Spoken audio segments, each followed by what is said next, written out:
সংগ্রামী সমাবেশ এই পর্যায়ে সংক্ষিপ্ত বক্তব্য রাখবেন জামিয়া ফাতেমাতুজ জাহরা মাদ্রাসার সম্মানিত শাইখুল হাদিস হযরতুল আল্লাহ মাওলানা মুফিজুর রহমান সাহেব দামাত বরকাতুহু। نحمده ونصلي على رسوله الكريم أما بعد فقد قال النبي صلى الله عليه وسلم لا يؤمن أحدكم حتى أكون أحب إليه من والده وولده والناس أجمعين। আল্লাহ পাক রব্বুল আলামিনের দরবারে আমরা লাখো কোটি শুকরিয়া আদায় করতেছি। আল্লাহ পাক আমাদেরকে এমন এক কাজের মধ্যে একত্রিত হওয়ার তৌফিক দান করেছেন, দেশের সমস্ত মুসলমানের ঈমানি দায়িত্ব কোন মুসলমান সহ্য করবে না। কোরআন এবং ইসলামের বিরুদ্ধে, নবীর বিরুদ্ধে কিছু বললি ওই মুসলমান কোনদিন সহ্য করবে না।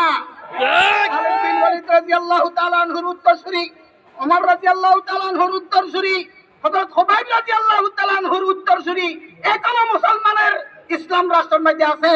যে খুবাইব রাদিয়াল্লাহু তাআলা আনহু বলছিল, ওয়ালাস্তু উবালি হিনা উক্তালু মুসলিমান আলা আইয়ি শাকতিন কানা লিল্লাহি মাসরাই। কোন মুসলমান সহ্য করবে না, ঘরে বসে থাকবে না।